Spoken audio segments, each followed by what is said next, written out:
constant in each case. Yes. Yes, you understand? Yes. Yes. Yes.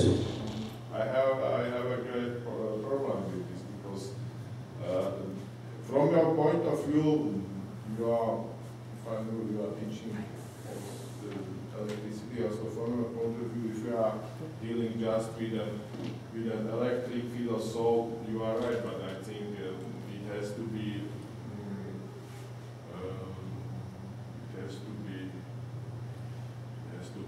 think over through all spectrum of part of physics, because I have a great problem with this. But I think in other cases I agree, and I think your work and other work which you have are very fine and very great and very clever. But in this sentence, I really don't agree with it. If you can clear it somehow, but mainly how you define the mass. What is your definition? What is your notion? Maybe we can see it on this case. If you tell us how you define the mass. That's a pertinent comment. Or maybe I can help you in relativity. Also, mass is defined so as Newton defined that it will be weight. It is kilogram for him. For Einstein or for relativity, mass is the kilogram. No, nothing more, nothing less. Then later in physics, the mass was redefined as a resistance against the acceleration, but at the time of special relativity, mass was simply the weight in a gravitational field, the weight of bodies. Yes, that's why we are here, to agree to disagree. Certainly. Thank you very much for your comments. Yeah, maybe you can in future think yes, I will. it over, because definitely. In fact, in electrodynamics, the electron is point particles, or they don't define the dimension of electron. Am I right or not? I think it is so that in electrodynamics, nobody, classical electrodynamics didn't talk about the dimension of electron, because they even didn't do what it is. But in time of Maxwell and so, in fact, the electron was discovered in millikan experiment 1990 or so. Yes, we'll take note of that. Thank you very much. Certainly.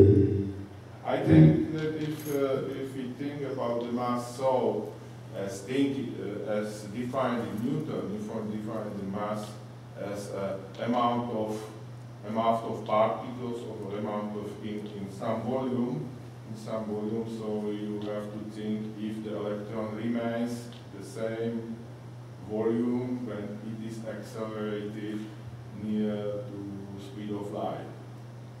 So you must answer if you say that the mass is constant on whatever speed it is accelerated. So you have to say that there is no pressure of this, but in fact you say that there is pressure because if it is near the speed of light or higher, it is radiated, the electron is radiated and is emitting radiation. So the pressure is there included, and I think, and so. Okay. Yes. Okay. You will also have to explain if it increases with speed or changes with speed, where does it become at the speed of light? My main problem is this issue of infinite mass at the speed of light. Well, yes, sir. I might ask you both whether you believe that the electron spins at the speed of light. That is, an electron is believed to have some spin, and some people think it's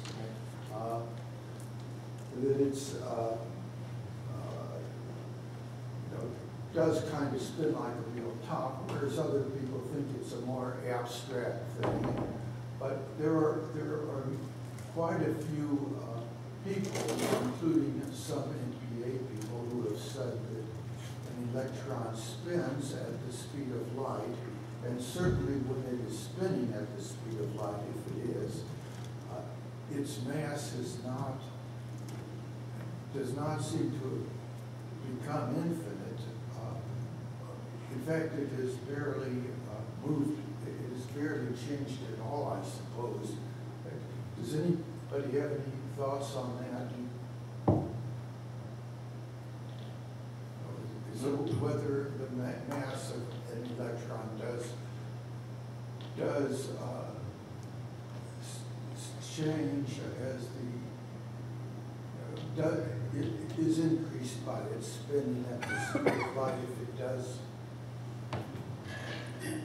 Probably my next paper may explain some of these questions.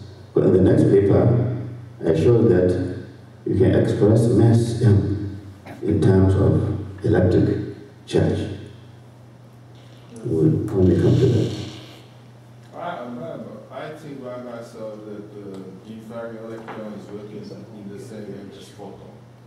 It is in between the proton and the electron is in between the proton and in between the photon.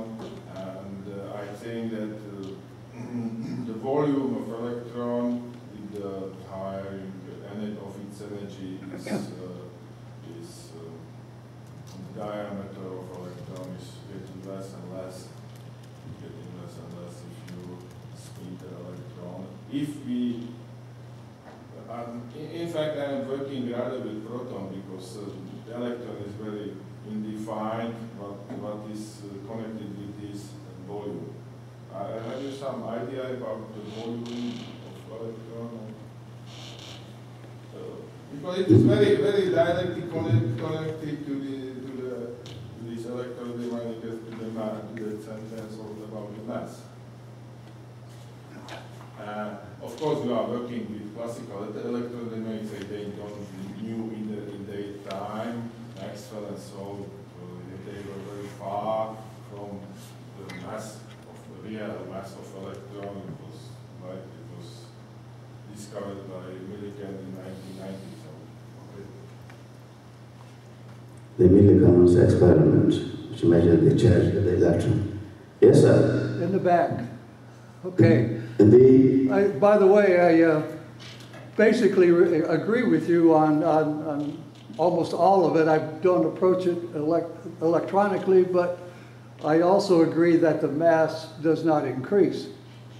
I'd like to point out, this is more of a comment than a question, point out that in Newton's second principle, he states that the acceleration of an object is directly proportional to the applied force and inversely proportional to the mass. Yes. My emphasis here is on applied. I'm not sure why Newton said that, except that it makes me think that he's talking about there's another force around somewhere, probably an available force as opposed to an applied force, and I think that's exactly what you're talking about. There is an applied force that happens as the faster it moves, that applied force is less. Now in an accelerator, I'm not sure how they do this, I'm not an experimental physicist doing that, but in a particle accelerator, they have an available force, and if they use that available force all the time to push the electron in their mathematics, they have no reason for it to slow down unless it increases in mass. But if you then say, well, no, there's another mechanism going on here where the applied force is less because of the velocity, then the mass doesn't have to increase because the applied force is. So I, in principle, agree with you. This is what we are saying. Mass, the applied force decreases. Even if you go back to Newton, acceleration is force over mass. And therefore, if you have zero acceleration, it will be the result of zero force or infinite mass. It is unfortunate. The relativity shows mass as a variable, rather than force. It is much easier to deal with zero force than to deal with infinite mass. Yes, sir. I'm searching for the underlying physics and what it is that actually accelerates when there's an electric force, for example. This goes back to perhaps what electricity is, but something does the acceleration, and I'm wondering whether it is a form of ether, and whether the form of ether is consisting of cells of ether which have flexibility to be compressed and expand, and whether that acceleration is the alternate compression and then expansion at a certain speed depending upon the nature of the ether, but whether that acceleration is the expansion after compression. It could be, it might as well be. It could be the result of impact of particles on the charge. For the force, there must be the field. The field must be there. The what must be? The field, the electric field. Well, but if the electric field consists of ether cells and the compression and expansion of the ether cells is the electric field. Could be. Could that be? Could be. No. Could be. Might as well be. Yes. There's a mechanism that's responsible for that force. Yes. And that force will then decrease as the particles moves faster in the field. The essential thing here is that Coulomb's law is not independent of the speed of the particle or the velocity of the particle in the electric field. In this paper, I was dealing with linear motion. Motion, accelerated motion in the same direction in the field, or decelerated motion in the same direction in the electric field. What happens if the electron is moving at an angle to the field, or even perpendicular to the field? If the electron is moving perpendicular to the field, what you will then get is circular motion around a radial electric field. And the equation is different. Well, just following this line of discussion and asking the question, what is light? In the sense of, you've got the quantum theory approach of light being both particulate and a wave, but something particulate is moving from A to B, that being one picture. But another picture being that there is a medium, the medium of ether, through which there is one collision after another, and that series of collisions is light. In other words, it is the energy through continuous interactions from A to B that constitutes light, rather than something particulate going from A to B. Do you see the Yes. the vision there that I'm getting at? Does your theory imply one or the other of those approaches? Maybe there will have to be a marriage between the particulate nature of force and the radiational nature of force. One gives rise to the other. And we have to continue searching until we marry the two.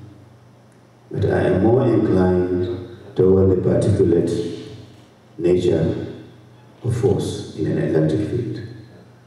Duncan, Yeah.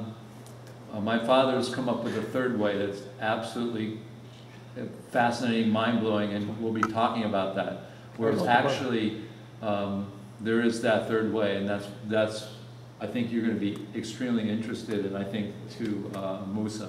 So I think we're done for the 10:30, so we'll be taking a break. Thank you so much, Musa. Thank you very much. Thank you. Thank you. Thank you. Thank you. Thank you. Okay. All right, we're back here, and we're going to have a second talk by Musa Abdullahi. He is from Nigeria, correct? Yes, and we're really welcome him. And he's going to be talking about, of course, one of our favorite subjects, enigmas, puzzles, inertia, and an explanation of inertia outside of general relativity. I like that. That title is absolutely intriguing. So let's welcome Musa back.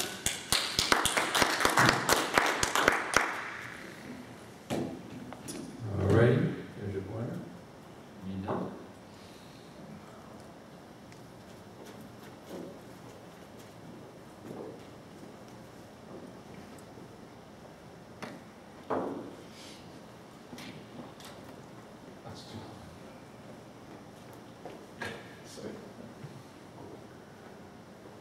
Once more, gentlemen,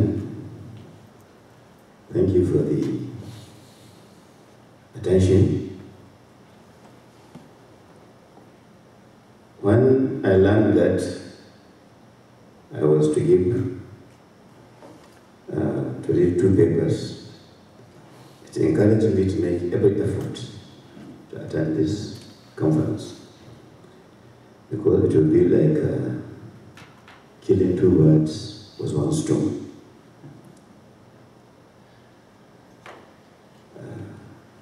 I was asking 1 or 2 persons here why attendance is so low.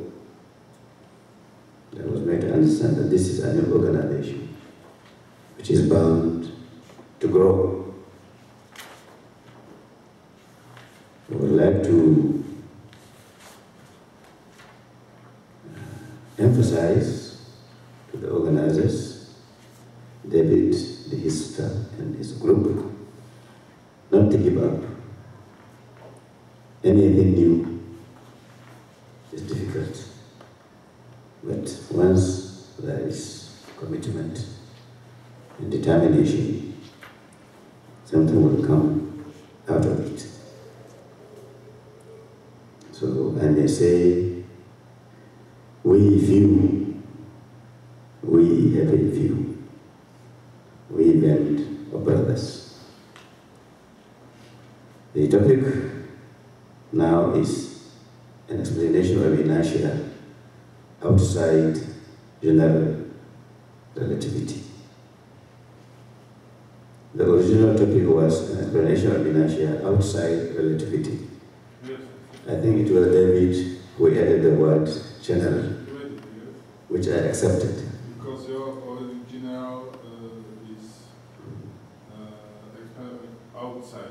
Yes. So correct it outside general? No, I accepted general relativity. It is okay. Yes. There is going to be another paper also dealing with inertia. I hope we can make some manage here. Again, the abstract. An electric charge Q of mass M in the form of a spherical shell of radius A. We talk about electric charge. What it is an electron? What it is shape? It is a cuboid. It is a spherical shape. Or what it is? We have to give it a shape. If an electron is any shape, any configuration at all, it is most likely to be a spherical shell of radius A. Now, in the course of this, when an electric charge moves, it generates a magnetic field around it, a magnetic field proportional to the velocity and perpendicular to the velocity. It also generates a reactive electric field in the opposite direction of the acceleration. What we are saying is that this electric field generated by an accelerated electric charge acts on the same charge. An electric field will always exert a force on an electric charge, even if the field is produced by the same charge. So this field, the reactive electric field, produced by an accelerated electric charge, acts on the same charge to produce the reactive force or inertial force equal to and opposite the acceleration. In the course of this work, we showed that the mass energy equation should actually be E is equal to half mc squared, not E equal to mc squared. So we shall say more about this later. Whether E is equal to mc squared or E is equal to half mc squared. E for a mass is a tremendous source of energy. One of the reactions I have always got was E equal to mc squared has been proven by many laboratory experiments. Therefore, E can only be equal to mc squared, not E is equal to half mc squared. The factor of 1/2 does not make much difference as far as the quantity of the energy is concerned, but it makes a lot of difference in the theory. Introduction. Newton's second law of motion defines force in terms of acceleration imparted by a particle of constant mass m moving at time t with velocity v and acceleration dv by dt as a vector quantity in the direction of motion. F is equal to m dv by dt. If you ask me, this is the most important equation in the world. Not that E is equal to mc squared. But of course, Newton did not have the same force of authority as Einstein.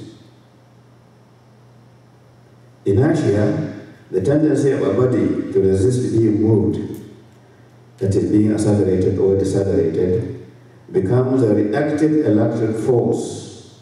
The reactive force or reverse effective force equal and opposite to the accelerating or decelerating force. If there is anything that affects us in our everyday life, it is this inertial force. It comes in whatever we do. A moving charged particle is accelerated with a magnetic field H perpendicular and proportional to its velocity. If the charge is accelerated, to generate a reactive electric field of intensity x proportional to acceleration.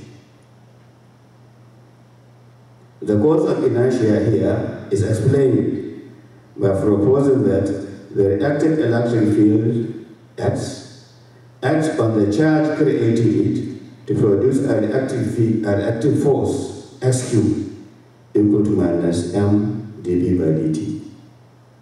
This is the basic equation of this paper.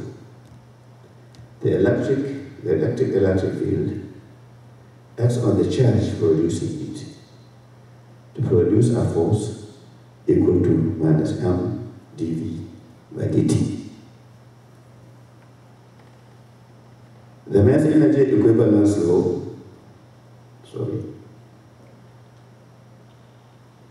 The magnetic equivalence law, E is equal to half m into c squared plus v squared, is reduced for a particle of mass m moving with speed v. Mind you, here we are talking of constant mass. Figure 1, next page. We have an electric charge in the form of a spherical shell moving with acceleration dv by dt, velocity v and acceleration dv by dt in this direction. To create a magnetic field around the charge, you apply the corkscrew rule, which we did as students, and then it generates a reactive electric field in the opposite direction of acceleration. It is this reactive electric field which acts on the charge to produce the inertial force or the reverse effective force. This is one aspect in which many people do not see or do not agree or find some difficulty in grasping.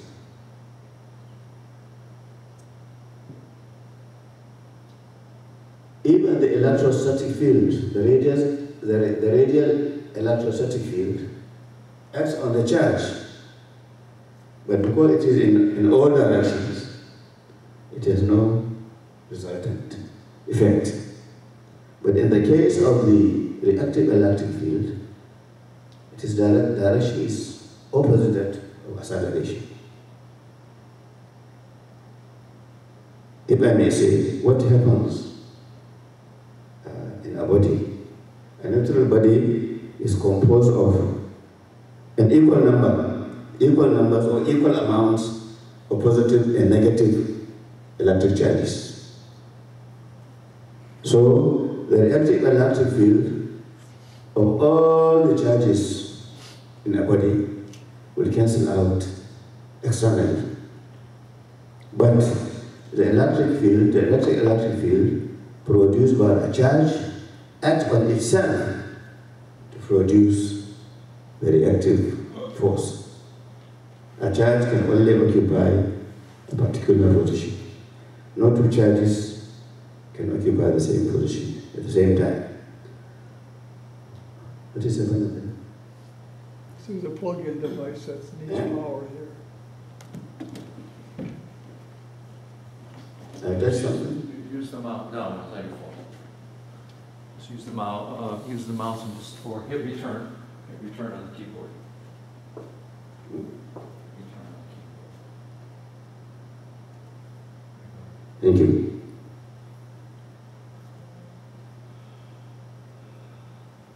Now, if we look at the figure, equation 2.1, we have the electrostatic field. This is Coulomb's law for a stationary electric charge. 2.1. 2.2 give the electrostatic potential.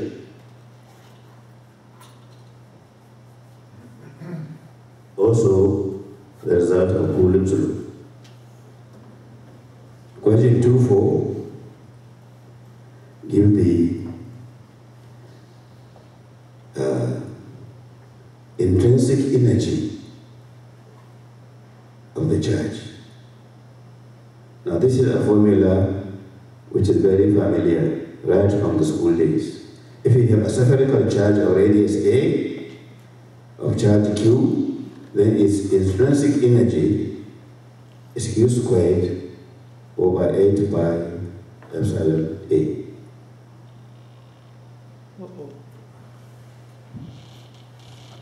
Do you got it? How about that? Can you pause that, Dad?